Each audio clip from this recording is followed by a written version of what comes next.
What's going on, Ambitious Vet? Welcome to episode number 48 of the Ambitious Vet Show with U.S. Air Force officer retired and founder of the Rollers Game Company, Matt Butler.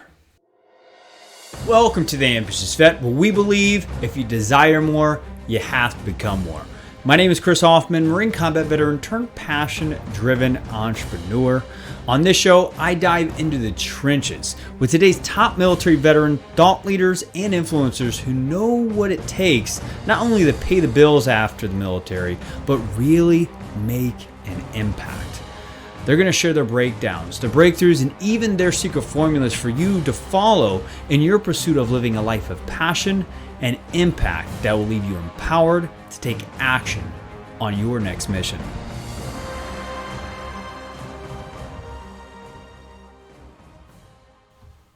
All right, Ambitious Vet, before we go ahead and dive into the trenches with Matt Butler, I just want to say thank you. Why? Because you're listening to this. Whatever you're doing, you're listening to this. I do not take it for granted for what you put between your two ears. I think really the information that you put in between your two ears is what makes or breaks your daily progress or your daily digresses in some cases. But I just want to ask you a question. I mean, are you dealing with fog in your life? Maybe just a little bit lost, or maybe you're just confused on how you execute your next mission in your life. Well, I want to tell you about my sniper-like focus strategy sessions that I would like to have you, which is completely free for you guys. And it really is designed just for you to get really clear on what is that very next mission and start even seeing new actions to take that you can execute on so you can start developing the skill sets, building the networks, and just building out the tools that you need to feel like you're living a life of impact, guys. If that's you, I want you to click the link in the show notes below and schedule that free 15-minute call with me, and let's narrow the gap and you aiming down range and hitting black every time. Are you ready? We'll see who is. All right, Ambitious Vet, are you ready to dive into the trenches with Matt Butler? Well, hold your horses. Before we do that, let's figure out who he is. Matt recently retired last September after serving over 20 years in the U.S. Air Force. Matt spent the majority of his career flying aboard a reconnaissance aircraft called Joint Stars.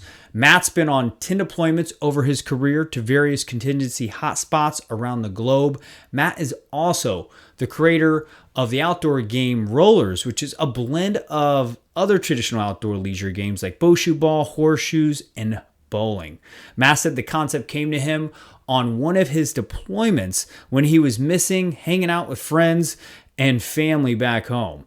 When he returned from the deployment, he developed a prototype in his garage, which was well received at barbecues, parties, and tailgating type events. Now, he's went from selling it at local art and craft fairs to working with some of the biggest retailers in the industry, like Amazon, Walmart, and many other sporting goods spots like Dick's Sporting Goods, Gander Outdoors. Now, guys, get this. Rollers has now been on many of the large media outlets like CNBC, Forbes, Inc. Magazine, GQ, Entrepreneur Magazine, Forbes, Fox and Friends, The Wall Street Journal, and The Today Show 3 times, and many more. Guys, what I love most about this interview that we're about to dive into is Matt. Even though he's gained all these new trophies out of 20 years of wearing the uniform, guys, you're going to hear a man, Midwestern boy, that is just in his mind getting started at a beginner's mind and not afraid to really pay to play. So, guys, I love this episode. He really paints the picture, the perspective of what it takes from creating an idea, an ambitious idea of desiring more and getting that aha moment, right? And then what is the process of executing on a ambitious idea? Guys, without further ado, let's go ahead and dive into the trenches with Matt Butler. Matt, are you there, brother? Yeah, I am, Chris. I appreciate you having me on. Thanks so much. It's awesome, brother. We're honored to have you on. So if you could just so graciously fill the gaps in that and have us get to know you a little bit more out of that introduction. Sure. I mean, I think you've got a lot of all the main points in there. A little bit about myself. I entered into the Air Force. I did the ROTC program in college, and then I started on a 4-year commitment of the Air Force. And right on my last year, close to it, I was planning on actually transitioning out of the military and looking at some other type of technical type work. I studied a lot of computers. I studied physics for an undergrad degree and did computer science as well. But September 11th happened, and I was actually stationed overseas. I was in Italy. So I'm watching the Air Force Network, or the Armed Forces Network, AFN, and I'm watching all of this unfold. And due to that, I stayed in. I thought there's no way that I could get out of the military after seeing such, the tragic events unfolding, and everybody is rushing into the military. And so I stayed in, and I had a chance to fly on what you mentioned earlier. It's a large 707 aircraft. It's called Joint Stars, and it's a reconnaissance surveillance information platform.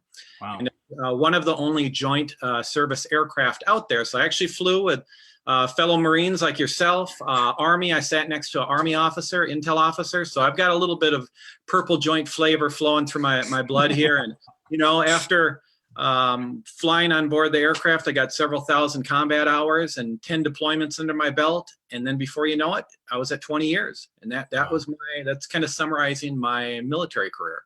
Wow, that's crazy. And, what I love about bringing you in here, Matt, is that you did do 20 years in the Air Force, right? And it's just like, so many ambitious vets. I mean, I did four in, 4 out, right? Like it was kind of like, I always say that anybody that's retired out of any branch of service is it's kind of like you're more man than I was, right? And when you talk about doing 20 years, I mean, you're still getting out and you're still figuring out how to become better, which is absolutely amazing. So I would just ask you, tell us a little bit about your transition story. Serving 20 years in the Air Force. Tell us a little about getting out after 20 years and being so integrated inside of the Air Force. So that transition is still unfolding right now, since I just recently retired in September. And when I first conceived the game, as you mentioned earlier, on one of the deployments, I came home and prototyped the game in 2010. So, I mean, that was 9 years ago when I first started with rollers in my garage. And that was just a journey that I didn't expect to travel down that road. A lot of it just started unfolding in front of me little by little as I learned through it. But I always thought I'll always need to, I will leave the service at some point, and so I will have to transition. And what did I plan on doing? And it was never rollers. That wasn't the expectation. It was, I just kept grinding little by little and seeing things making money, and then I would just reinvest that money back into it. What was helpful to me at the time was, because I was still in the Air Force, I had something to fall back on, because I was working both jobs essentially. Yeah. At the same time, it was really difficult because it was a grind. I mean, it was coming home and then working on it late at night. All of my weekends were gone and working on that. So it's a lot that goes into any type of business. But if you are able to start it, any of the listeners, that if you are in the service or you have another job, see if you can do both things at once. See if you can juggle both. At some point, it may become unmanageable, but it's definitely something worthwhile. It's a little bit of risk mitigation in regards to you have a couple things ongoing. Yeah. But for my transition, it's still a little difficult. I was used to for the 20 years going in and hanging out with my brothers and sisters in arms, chatting in the morning over coffee and seeing what the plan is for the day. And I really miss that. That was one of my struggles the most, because right now I'm very mobile, because we have, the internet and computers, and I'm able to I can operate in a hotel room. I go to a lot of trade shows. I can operate, in my condo. but it's just not the same as just, you and I just seeing what's the plan for the day. What are we going to do? We're going to do some training. Are we going to go practice a mission? So I do miss that. And, the best that I can do is continue to network with people like yourself and go to shows where we met at the Military Influencer Conference and just stay connected to other veterans and specifically veteran entrepreneurs. I mean, there's some of the best kinds out there that I've met. I mean, networking with them, everyone's so gracious with their time. Everyone's trying to help each other. And I think it's because of that military training and mentality. They don't want to see anybody fail whatsoever. So I have, like I said earlier, when we were chatting before, I haven't seen anyone ever say no to me if I reach out and ask for something. They might be too busy and say, I can't do it now, but I'll get to you later, man. But, we're in a great little network, and the Facebook group that you have is phenomenal. I mean, I've reached out several times with questions, and within minutes I start seeing answers flowing across there. So it's a great little tribe.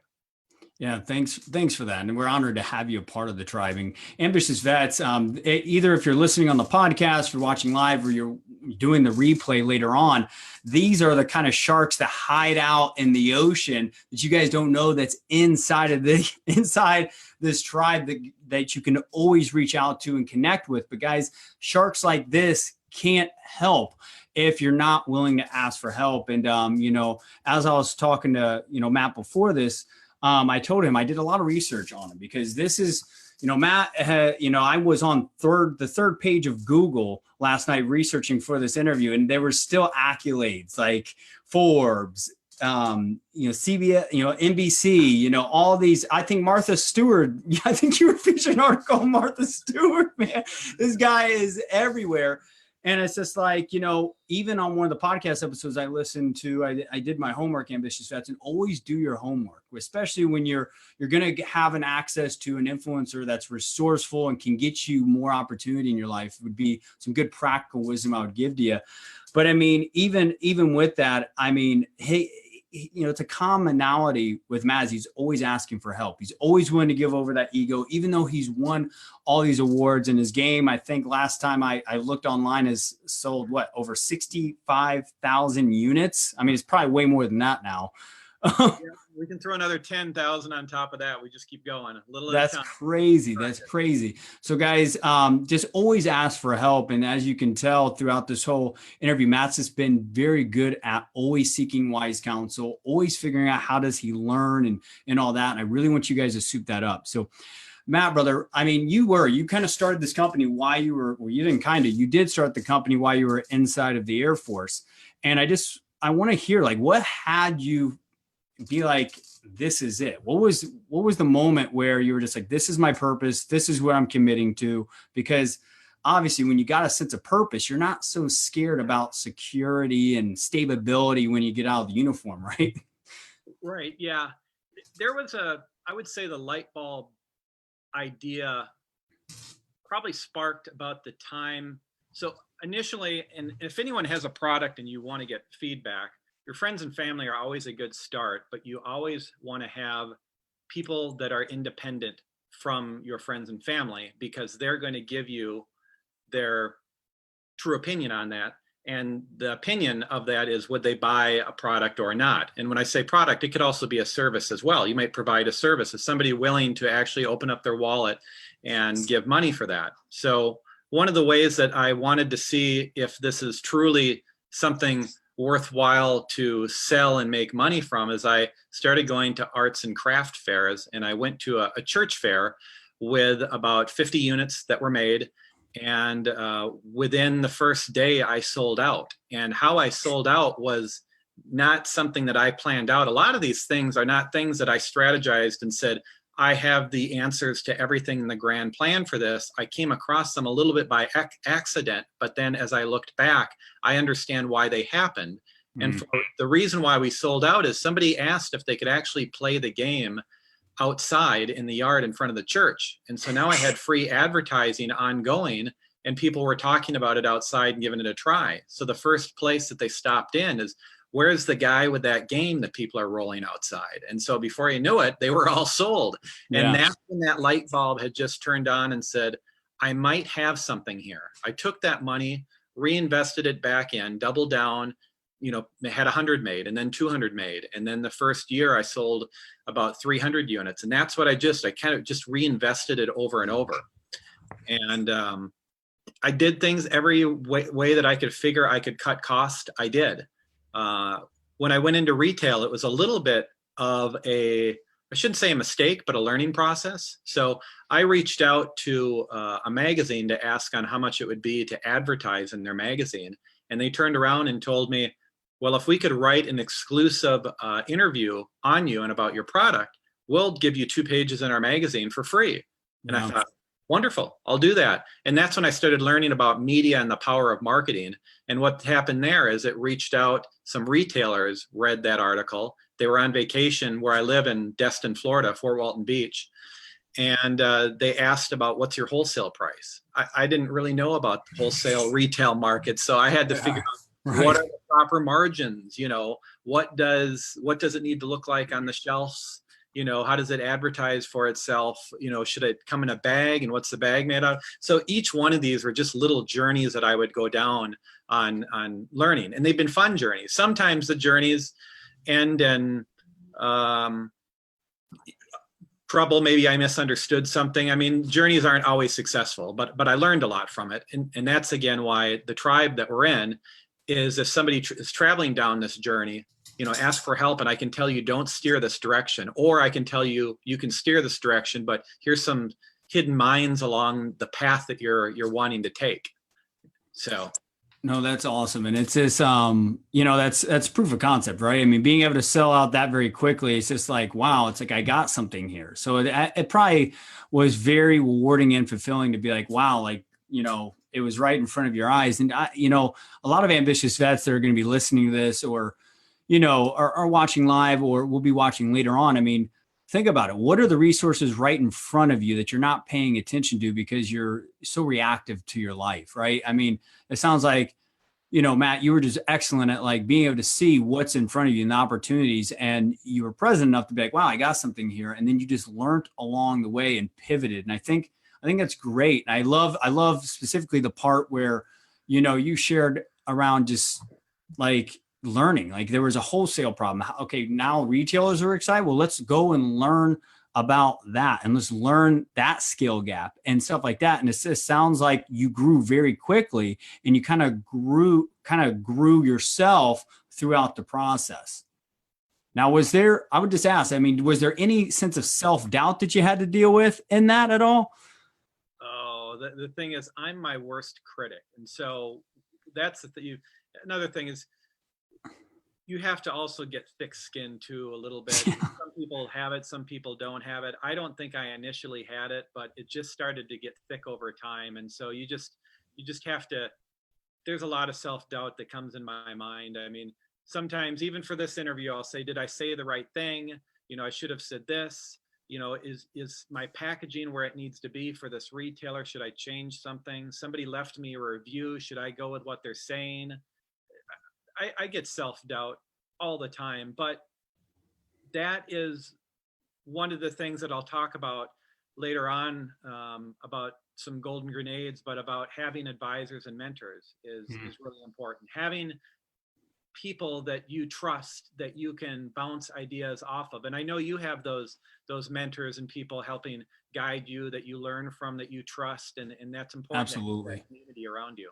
Absolutely. It gets me unstuck. For me, I mean, I'm my own worst enemy, and I'm the lid to what I'm doing. And whenever I have wise counsel, mentor, I had a business coaching conversation today for my business coach.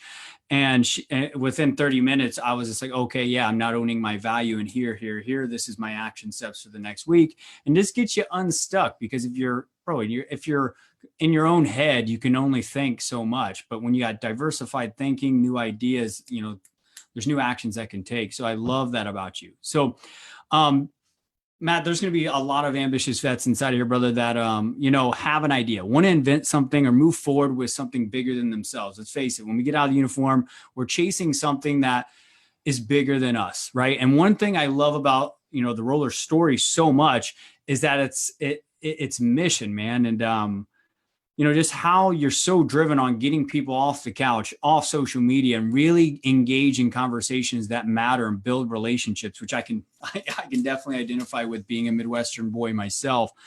And I want to ask you this question. I mean, for any ambitious vet that's out there right now that has an idea for an invention or something like that, or a business idea, or just a side passion project they want to create on the side of their career.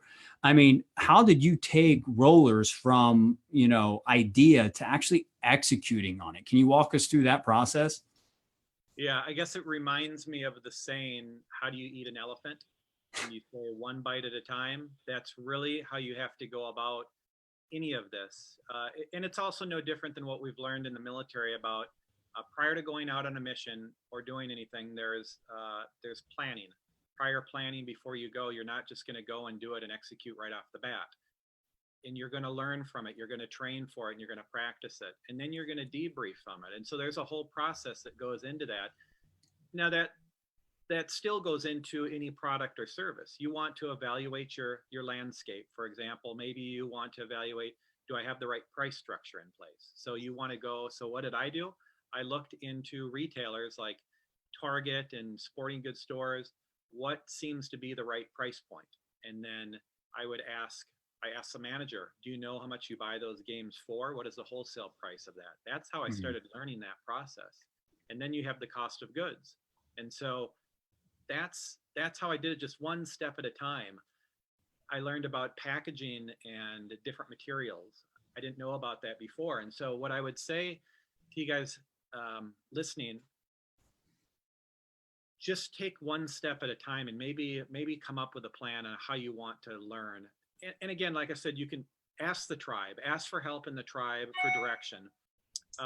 Ask me, look me up, email me through my website, rollers.com. I would be willing to help you. And it's just direction. And I know there's probably a lot of people that are there that have the idea and they're just looking for just that little push forward, just to say, I know you can do this. Give them some confidence and give them some resources. And if that's where you're at, I mean, you've got a tribe to help you out. And I would just say, we are risk adverse. I mean, some are, but you're not going to throw all your eggs in one basket. You're going to plan something out and strategize it, but reach out for help. And I know a lot of times veterans don't want to reach out for help. They feel like that might be a weakness because they're asking. It's not weakness whatsoever. Just think of it as a team or a bonding, and you're going out there to ask, will you be in the Air Force? I always called it the wingman. So you're whatever you want to call it. This goes to spouses and anyone. I mean, anyone's welcome. I mean, everyone's here willing to help.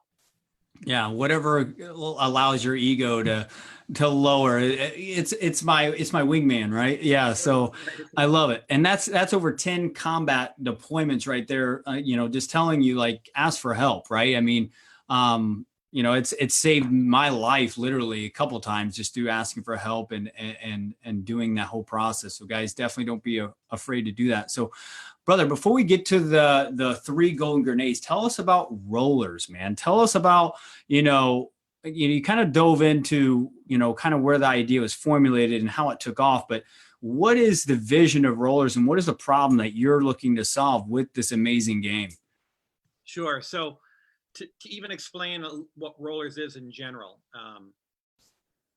I enjoy growing up in the Midwest, played a lot of yard games. And this is before the time when I was younger. They didn't have a PlayStation and the computers and everything like that. So my mom and dad were saying, get outside and play, build a tree house or do something like that. So I played a lot of bocce ball, which is an Italian game.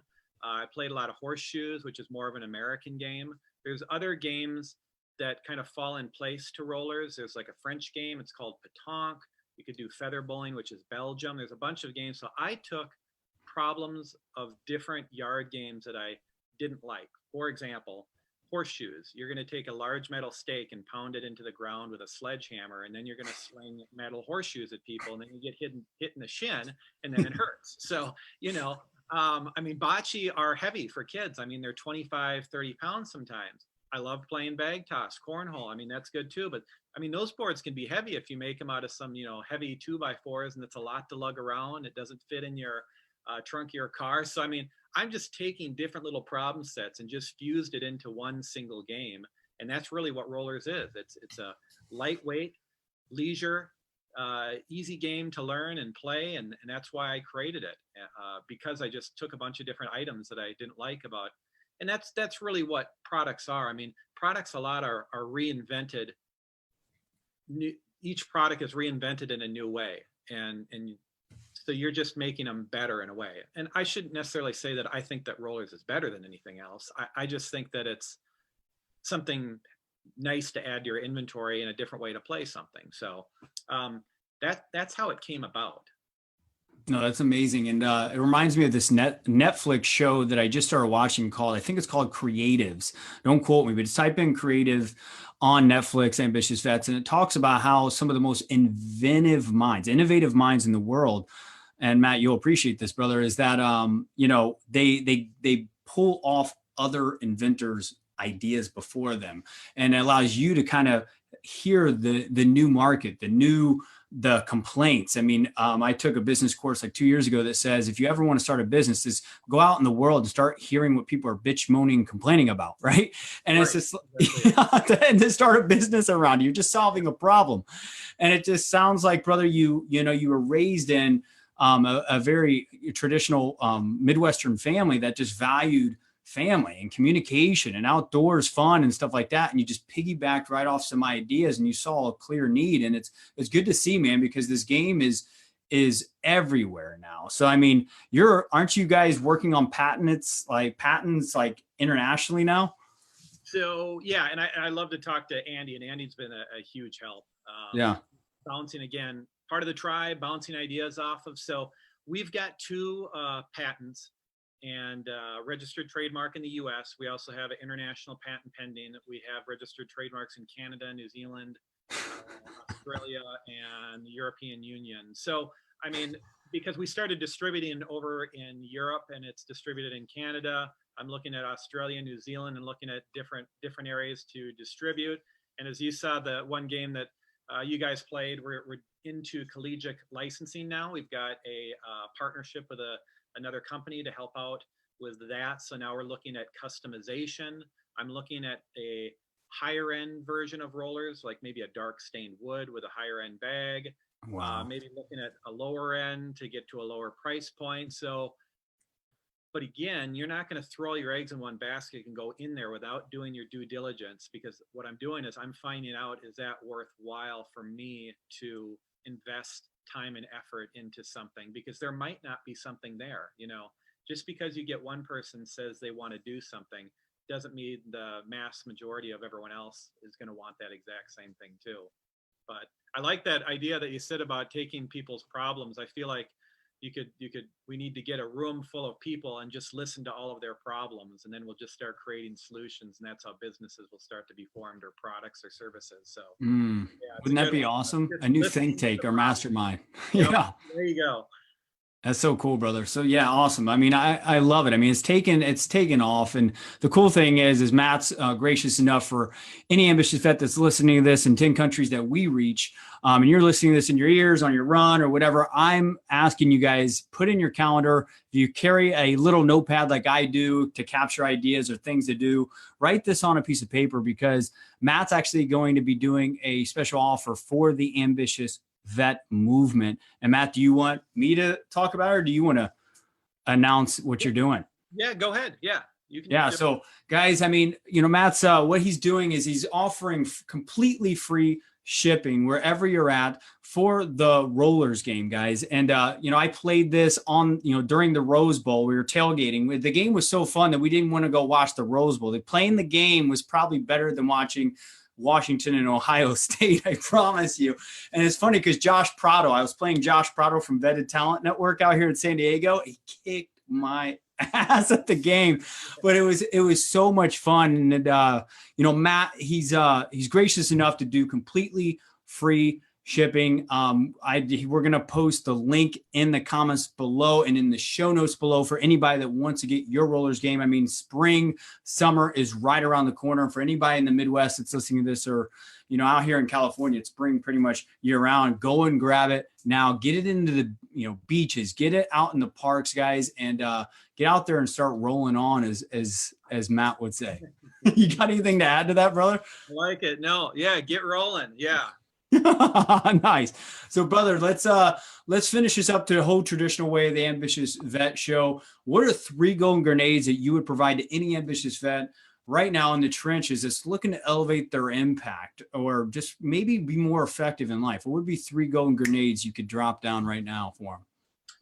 Yeah, I've got 3, and I was trying not to state them or say them ahead of time because I had them in mind. They're pretty important to me, and I knew that you would be having these 3 at the end here. And as I said, I've been listening to, you know, your podcast quite a bit, and I listened to Dan this morning and Charlinda. I listened to her yesterday, and so I love those, and everyone else's golden grenades. Almost need to take all of them and make even like a book or something with all these different ones, but they're great. It's like a great summary. The first one I have is probably something that many people have heard, but I'm going to say it again, because if you're having people say this over and over again, there must be something behind that.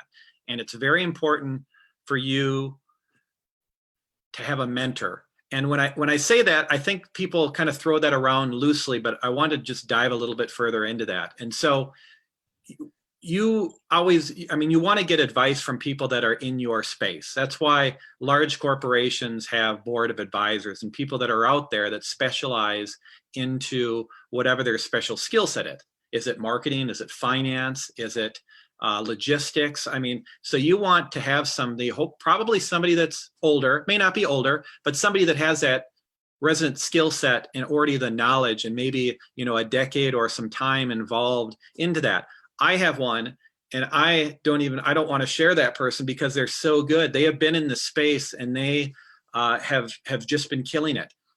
And I love to get advice. And I always thought I'm never going to be able to give advice back to this person. Well, you will at some point, and I have been able to give advice back to that person in what I learned along my journey too. And so that felt good to be able to give that back after receiving so much. And then what they told me one time is then pay it forward and pay that to the next person on. Maybe you can't, I might already have those lessons learned, but take those, harness them, pass that on to the next person. And so that's what hopefully you do. Find a good mentor in your industry. Again, just ask for advice from somebody. And I think that natural relationship will come to fruition. I've even reached out to people that I felt were competitors, and we have a great relationship. And I don't look at it as really as competition. So that's my advice. My golden grenade is find a mentorship. The second one is being deliberate. And when I say being deliberate, it's deliberate with your time. It's deliberate with your health, going and working out, deliberate mentally through, if it's yoga or if it's for whatever it is. Be deliberate, have fun, be deliberate, being positive. Don't be negative. But what I'm saying is you have to plan things out. Don't let life run you. You want to control and harness your life. Plan it out and be deliberate on your time management. Do you want to spend 3 hours watching TV? I mean, I don't watch as much TV. I might watch a little bit more now that I'm retired and doing rollers, but before I really didn't watch as much TV. And so all of the things, and all the people are probably, I'll tell you, I haven't watched Game of Thrones, and I've heard it's awesome, but I just haven't got to it. I will get to it. But I mean, I'm deliberately not watching it because I am now getting into the very, very busy season of rollers because it's very seasonal. So now I just need to crush it, but I'm being deliberate. The third is being a master of your space of whatever you're in. So I'm in the space of outdoor games, yard games, beach games, and I'm going to master it. I'm going to kill it in that space. That's the only way that I can think of to do it, is just destroy it, knock it out of the park. There's all sorts of other veteran entrepreneurs I've met that are out there along the way, and they're killing it in their space. And that's what you need to do. And there's so many different service and products out there. I've come across, we've got You've got bottle openers, you got bottle breachers, you've got flip-flops, you got combat flip-flops, you've got energy drinks, Strike Force Energy, you've got soap bars with K-Bar soap. I mean, I can go on. You've got, sauces with Charlinda. You've got different barbecue sauces from other people, Candle Company, t-shirts. I mean, we can go through all sorts of them. Forged, Article 15, Industry Threadworks, Grunt Style. I mean, I'm wearing one here. I mean, so the thing is, own your domain and own whatever you're in. And it might be small. Yard games is a very small niche area, but I just want to dominate in there. And I don't know really anyone else that's in that space. And so learn as much as you can about it. So I know if anyone were to ever name an outdoor game, I would find it hard to believe, and I'll give you a roller set, if you can find a game that's in the public domain that I don't know about. I know, where it's manufactured, what their price points are, where it sells. I mean, I got to own that domain. And that's my advice, is whatever it is that you want to get into. And I just named off a bunch of different companies, and I know there's a lot more, and I apologize if I forgot you, but I was just spitballing some companies, but it could be anywhere. It could be any type of, I've seen hats and purses and jewelry, and so own it. That's my golden grenade for my third one there. So mentorship, being deliberate, and own your domain. That's amazing. I love all three of them, man. I think that any ambitious vet that's listening to this could definitely do a lot more of taking extreme ownership towards what their passion projects are and what that would look like. And I think that would open up a tremendous amount of just new actions to take, man, new partnerships to create, networking and stuff like that. So ambitious vet, if you even have an idea for a lawn game or an outdoor game, I would definitely obviously utilize Matt's expertise, wisdom. I mean, this guy has been building this dream for what now, 9-10 years, Matt? 10 years, yeah. Yeah. I mean, lean on wisdom, right? That's what narrows timeframes for you executing on your next mission, ambitious vet. So Matt, brother, I just want to acknowledge you, man. I mean, for who you are, I was humbled, to say the least, to go, last night and research it. And by the third page of Google, see that like you've been everywhere, man. You've been featured everywhere. You've done everything. And this goes to show, interviewing you and looking at you right now, how humble and how much, even with the success that you have right now, you are just a guy that's still at the beginner's mind of this whole thing. And I think that's what the veteran community as a whole is missing, is this like, how do I consistently stay humble, stay in a beginner's mind, and you lead by example, man. It goes to show that's why everyone wants to work with Rollers and Matt Butler, man. So I really do appreciate you joining us live and on the podcast and all that. It's been amazing. Yeah, I appreciate it. Thanks so much. I hope that anyone listening now or into the future that I've gave some helpful tips and just hopefully just some motivation to push you along to whichever journey you decide to take. Awesome. Well, there you have it, Ambitious Vet, episode number 48 of the Ambitious Vet Show. What did you think of the Golden Grenades? They are starting to catch storm. We're 48 episodes in, and a lot of you guys are just like, I love the Golden Grenades. And it sounds like these golden grenades from these military influencers are really equipping you guys for success, more fulfillment, more happiness, and all that in every area of your life. And, that's why this Ambitious Vet podcast exists. So, guys, I want to hear from you. I want to know what you took away from these golden grenades. I want to know what you're going to, apply for this next week from this podcast, because wisdom is great. But, implementation, like action, execution, all that is what creates results, right? So let's be in action. Let's be utilizing the golden grenades, guys. As always, subscribe, rate, review the podcast. If you're new, hopefully you found value in this. Feedback is what allows anything to improve in life. And I want to improve right beside you. So guys, let's meet in the middle and let's get better together in the trenches. Sound good? Lastly, we already know that you're warrior made, but to become passion driven, just utilize this one golden grenade you heard today, and I promise you'll be living that more meaningful, impactful, and top performing civilian life. Let's go get it.